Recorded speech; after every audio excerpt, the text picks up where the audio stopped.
Hello students, मैं अश्विनी कुमार आपका अपने चैनल पर स्वागत करता हूं। और आप लोगों ने जिस तरीके से मुझे डे बाय डे प्रमोट किया है और इसी की बदौलत है डेली मैं आप लोगों के लिए एक समय निकाल कर एक वीडियो जो है ज़रूर बनाता हूं भारतीय इतिहास और भारतीय राजनीति पर, जो आपके एग्ज़ाम में बहुत हद तक कारगर साबित होने वाली है। चलिए शुरुआत करते हैं। मैंने आप लोगों को बताया था कि जो पहले लोकसभा चुनाव हुए थे मई 1952 में हुए, कांग्रेस पार्टी का बहुमत मिला और हमारे देश के प्रथम प्रधानमंत्री जो थे वो नेक्स्ट टर्म के लिए भी प्रधानमंत्री चुने गए, पंडित जवाहरलाल नेहरू। इसके बाद में सबसे बड़ी समस्याएं थी राज्यों का पुनर्गठन करना, इसके लिए एक आयोग बनाया गया। राज्य पुनर्गठन आयोग को लागू तो किया गया था 1 नवंबर 1956 को। उस समय 14 राज्यों का निर्माण किया गया, वह 6 केंद्र शासित प्रदेश हुए। इस आयोग का नाम फजल अली आयोग के नाम से भी जाना जाता है। ये फजल अली आयोग, इसकी स्थापना 1953 में की थी और न चाहते हुए नेहरू को राज्यों का पुनर्गठन करना पड़ा हुआ था। किस आधार पर? भाषा के आधार पर, क्षेत्र के आधार पर। मुख्यतः ये दो जो थे कारण हमारे देश में उस समय की जो संसदीय हमारी प्रणाली थी, संसद में बैठने वाले जो हमारे सांसद थे उनके सामने ये समस्या थी। इससे आगे बढ़ते हैं हम। 1957 में फिर से चुनाव होते हैं, फिर से बहुमत में कांग्रेस की सरकार आती है। हाँ, यहाँ पर दोस्तों आप लोगों को एक बात और याद रखनी है कि यहाँ क्षेत्रीय दल तो बहुत सारे उभरे थे, लगभग 600-700 के आसपास क्षेत्रीय दल भी और राजनीतिक दल भी, राष्ट्रीय दल भी बहुत बड़ी संख्या में उभरे थे। लेकिन कांग्रेस पार्टी का वर्चस्व रहा और ये वर्चस्व कब टूटा कब नहीं ये मैं आप लोगों को बताने वाला हूँ। लेकिन मेन क्या है कि जो मेरा रीजन है वो मैं तुम्हें आपातकाल जैसी घटनाएं, हमारे जो है आर्टिकल्स में 42वां संवैधानिक संशोधन होना, फिर उसके कुछ समय बाद लोकसभा का कार्यकाल जो 42वां संवैधानिक संशोधन हुआ था उसमें 6 वर्ष कर दिया गया था। और ये टाइम एक ऐसा था कि भाई राज्यों के और हमारे राष्ट्र के यानी देश के लोकसभा के चुनाव, राज्य प्रांतीय विधानसभा के चुनाव एक साथ होते थे। वो कब अलग हुए ये सारी चीजें आप आगे देखूंगा। तो 1957 दोस्तों बात जहां पर हमारी अटकी थी, देखो अब मैं यहाँ पर अटल बिहारी वाजपेयी का भी नाम लूंगा। 57 के बाद आपका आता है 5 साल जोड़ दे तो 62। यहाँ पर अटल बिहारी वाजपेयी ने भी चुनाव लड़ा था, वो हार गए थे। बहुत सारे नेताओं के नाम मुझे याद है, कुछ के नाम नहीं भी याद है, तो वो मैटर नहीं करता। रिवीजन टाइम पर आप लोगों को या मुझे वो सारी चीजें क्लियर हो जाएंगी। लेकिन इसके बाद की जो कहानी है वो बड़ी ही खतरनाक है।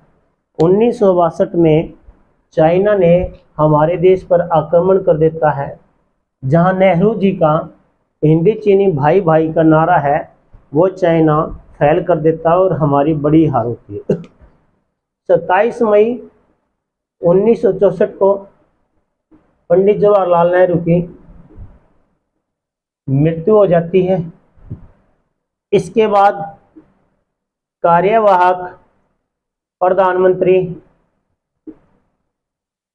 गुलजारी लाल नंदा को बनाया जाता है।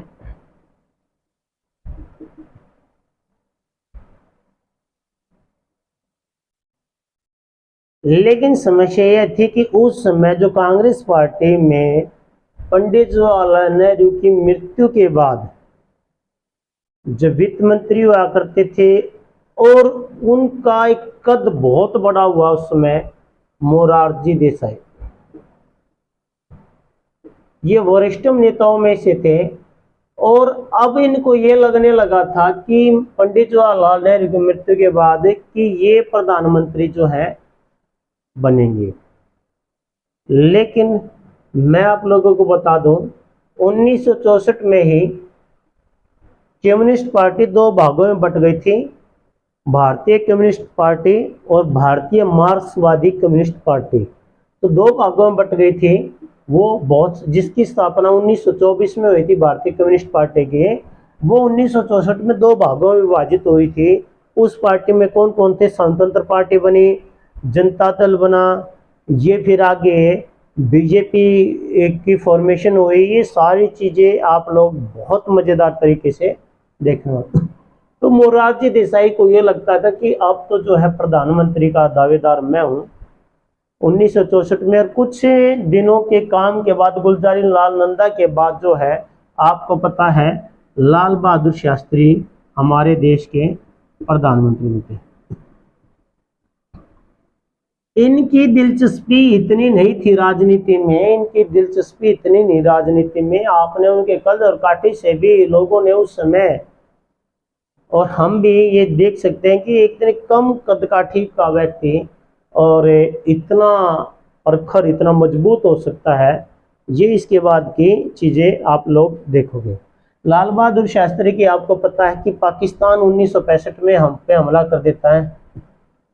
पाकिस्तान 1965 में, 1962 में चाइना के साथ हम समझौते में नहीं थे, और पंडित जवाहरलाल नेहरू की मृत्यु के बाद, प्रथम प्रधानमंत्री की मृत्यु के बाद, और इससे पहले आपको पता है डॉक्टर भीमराव अंबेडकर, महात्मा गांधी जी, बहुत सारे सरीके से नेता इस दुनिया से अलविदा हमें कह के जा चुके थे। पाकिस्तान से हम कभी हारे नहीं, और पाकिस्तान को मुंह की खानी पड़ी 1965 में। और जब उज्बेकिस्तान की राजधानी ताशकंद में एक समझौते के लिए गए हुए थे लाल बहादुर शास्त्री, तो उस समय उनकी रहस्यमयी मौत हो गई थी। आप लोगों को पता है, बताया जाता है उनके खाने में जहर मिला दिया गया था उनके रसोइये के द्वारा। पर बाकी ऐसा पूछे क्या रीजन रहे क्या नहीं रहे, क्योंकि हमारे ताल्लुकात दो देशों के साथ उस समय बड़े ही कठिनाई के साथ चल रहे थे। पाकिस्तान जैसे एज यूजुअल आज भी है, और चाइना एज यूजुअल आज भी। 1962 के बाद वो हमारा कभी साथी न रहा, न हमने उसको बनाया।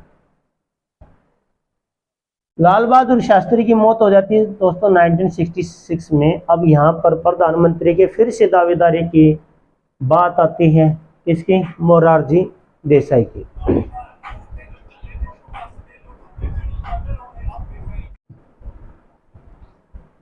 तो गुलजारी लाल नंदा के बाद लाल बहादुर शास्त्री जी प्रधानमंत्री बनते। उनकी भी रेशमी मौत के बाद तो यहाँ पर जो वरिष्ठ नेता मोरारजी देसाई को ये लगता है कि अब उनका जो है प्रधानमंत्री का दावा जो है वो टिक जाएगा, और आने वाले समय, क्योंकि वरिष्ठ नेता हुए कांग्रेस के, तो बनता भी था। लेकिन उस समय बिल्कुल खामोश, जिसको कहा जाता था गूंगी गुड़िया, और नाम आ जाता है यहाँ पर इंदिरा गांधी का।